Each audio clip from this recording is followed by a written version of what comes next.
Give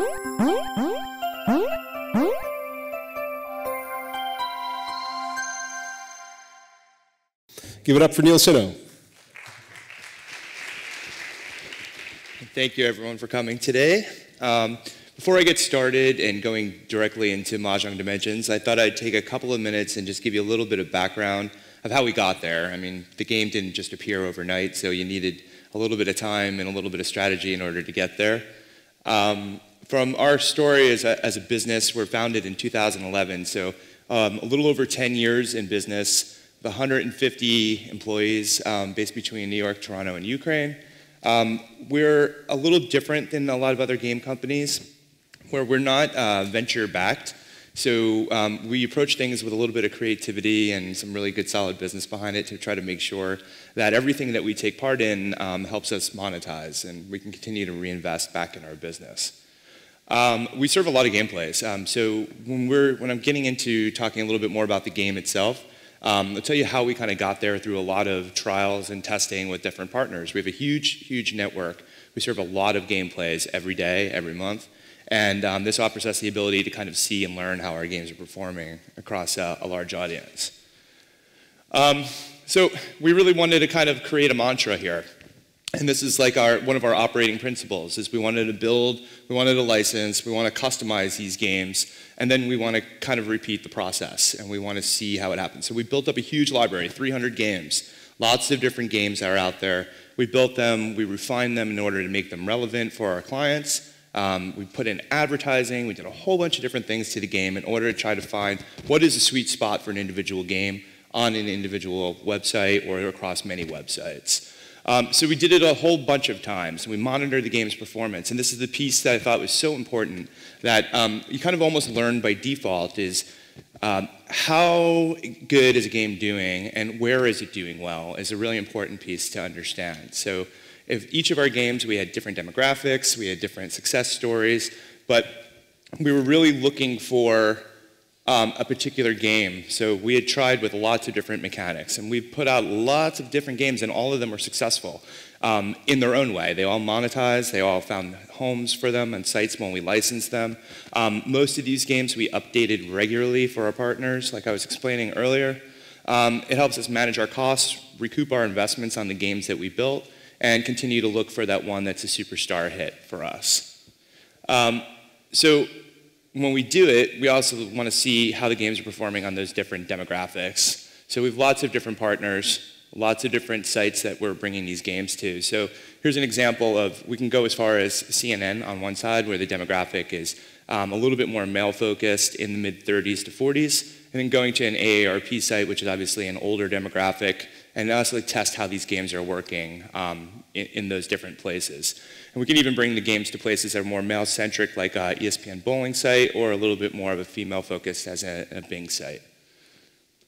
Why did we rebrand the games in order to kind of get to this place? It helps keep it relevant, help kind of keep the games going, makes them fresh for advertisers. We learned to love advertising agencies.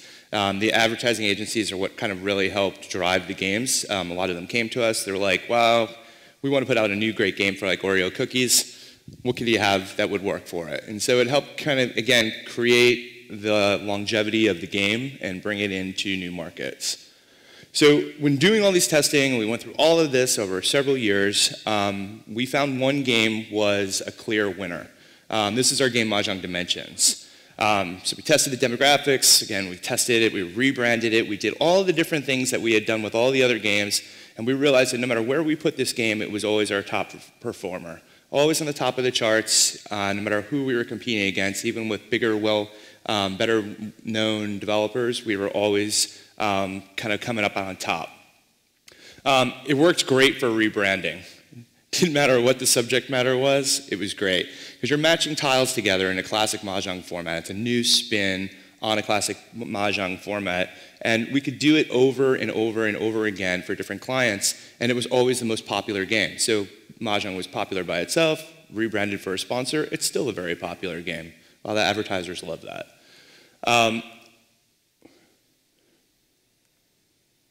It was also really good for us for supporting different revenue streams. Not even just licensed as a web game, the kind of the nature of the game itself was very conducive to things like microtransactions, things like downloadable game models. The first thing that we did was we tweaked the game a bit and created more complexity in the game and created a download model. We tweaked it again, we created a social game model. The social game model obviously leverages microtransactions. The downloadable game is a pay-to-play type of model. Beyond that, we went into mobile models. And mobile models, our first launch of the mobile game was a 99-cent download price. And we brought it to World Winner after that and did a skill version of the game where people pay to play in cash competitions. All of these were working really great for us. This was a top performer on World Winner. The mobile version sold really well in partnership with Backflip. The download version did really well in partnership with Real Networks. We were starting to see that the game was working no matter what type of spin we put on it and what type of revenue stream we were looking for. We even went a little bit further, and we took the social game off of Facebook and we put it onto Pogo. With promotion, the game works really well. Again, if the users saw it and they could get there, the game continued to monetize. So it was a social game living on a destination website. And we began to spread those social games into other sites like Lifetime Television. Game performed really well. Again, it's working on Pogo's own community that they have in their website and really just kind of trying to bring it all together. So really what we saw was online syndication worked really great, and we tested it first with partners like Lifetime, Cafe Mom, MSN. And we saw the revenue models of license fees, ad revenues, and rev share were the great ways to monetize it. Going beyond that, the downloadable games, distributing it through other partners like Gamehouse, Big Fish, and Oberon also helped kind of spread the wealth from that game, again, working on that revenue share download model. And we even tried retail sales going beyond this, and retail sales works great in Europe, and we found another life for the game there. And again, these work on revenue shares with very little cost to the developers. Moving beyond that, skill games obviously worked extremely well. Again, no cost to the developers, and there's a huge revenue share opportunity in there as well. Social games, obviously, Facebook, Lifetime, Television, and Pogo, those were all the kind of the locations where we ended up monetizing the best.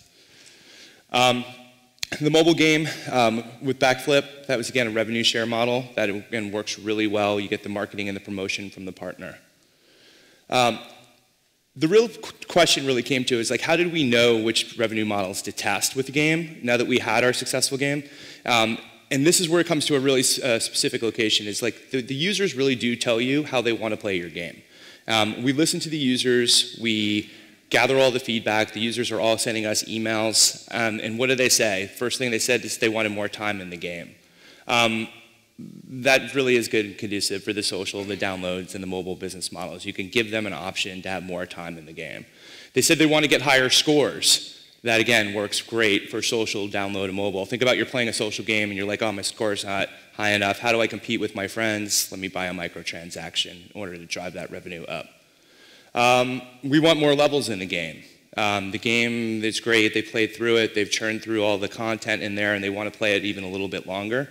Well, sell them more levels, and that, again, works for social, download, and mobile business models. They also told us they wanted to compete with their friends. They want to play against each other. They want to see it on their scores on the leaderboards. Social and mobile works great. Then they said they want to own it. Well, obviously that's downloadable games or a mobile version, and you sell them those versions. So those are all the emails that we saw coming in. Every client told us exactly what business model to approach. They told us they liked the game as a web version. They told us what they wanted different in the game. They told us how they wanted the game to grow, and we simply listened to them and developed the game in a way that worked best for them.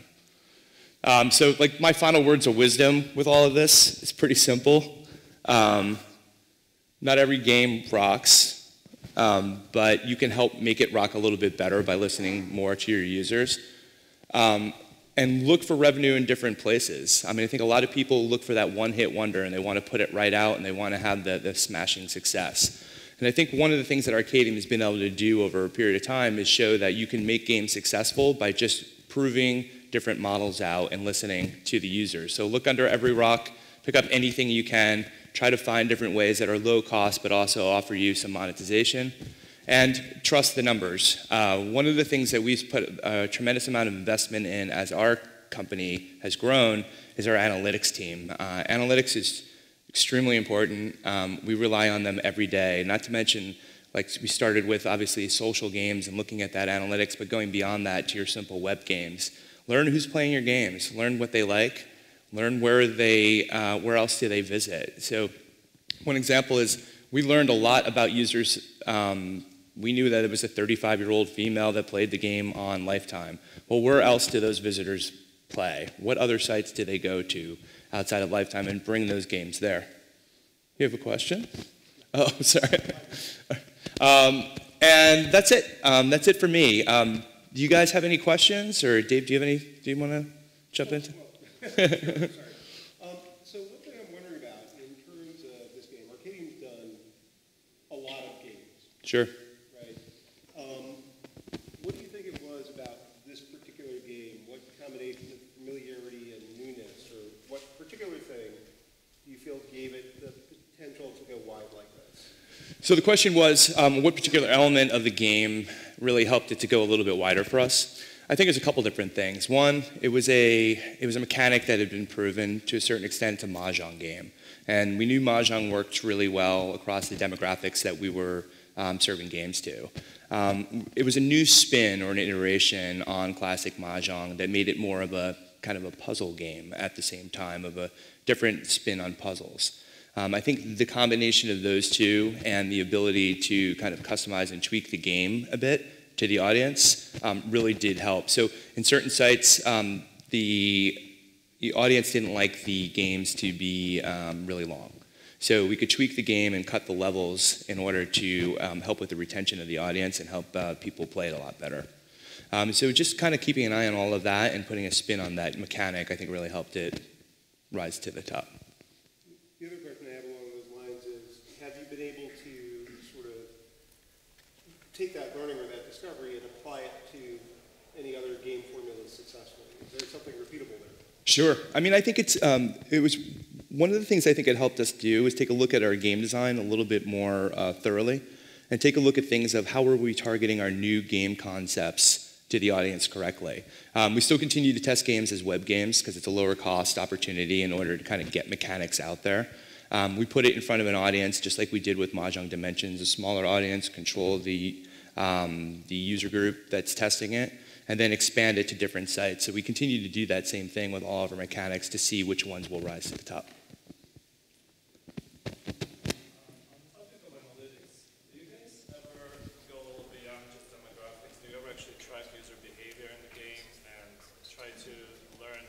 Sure. How to drive different behaviors. So the question is from analytics, do we ever track user behavior in the game?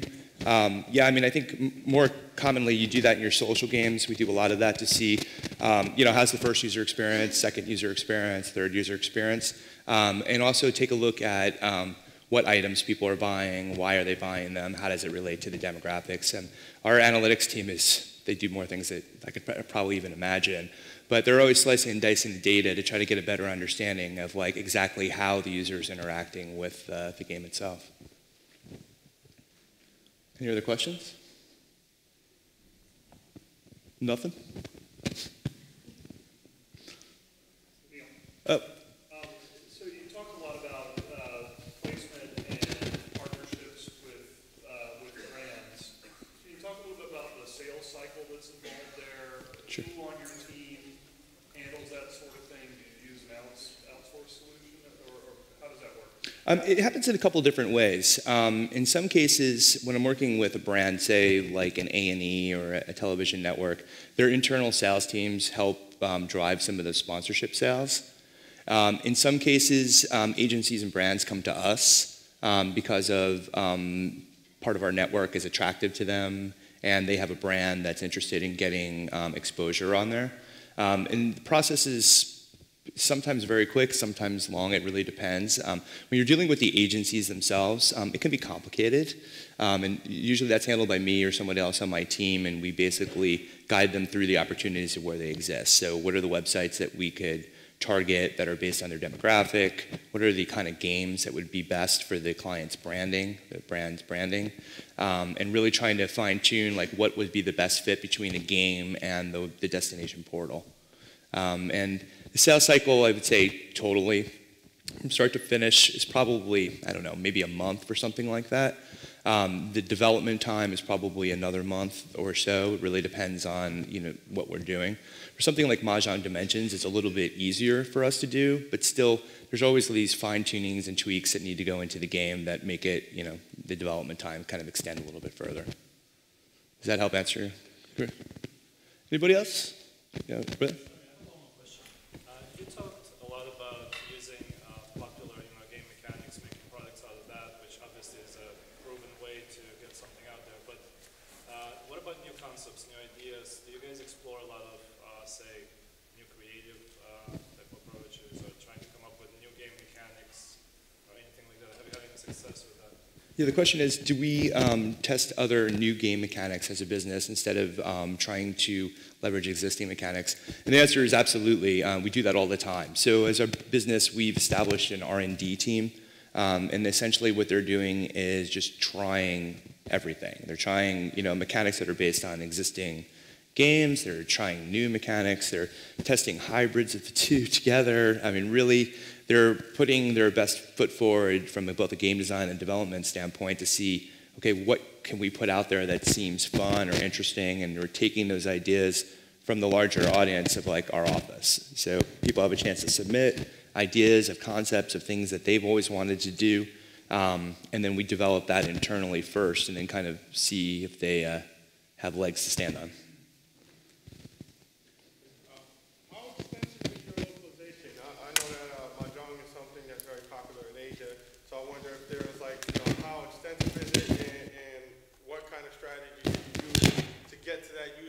And how successful has it been as a result?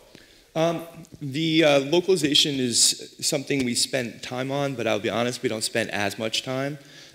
We found with that game, there's very little instructions, so it's something that people can adapt to quickly, like a typical casual game. They learn the behavior of the game very quickly, and we haven't had to localize it. We have for particular clients when they've asked to implement the game, just swapped out English text for foreign language.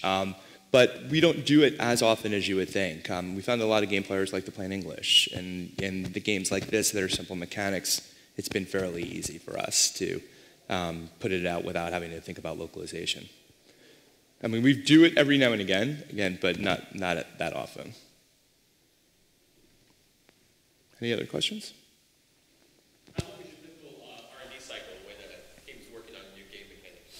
I think it really depends. Mahjong Dimensions actually was pretty quick for us. It was something that kind of came from someone's idea and developed, but I would say a few months at most. I think we typically spend some time with the game, put it out and test it, and then see if it has the legs to go, and then move from there. But usually that's a pretty quick process, so we can put out a game engine from an R&D perspective in a week. But most of them, I think they usually go a little bit longer, so it's about a month.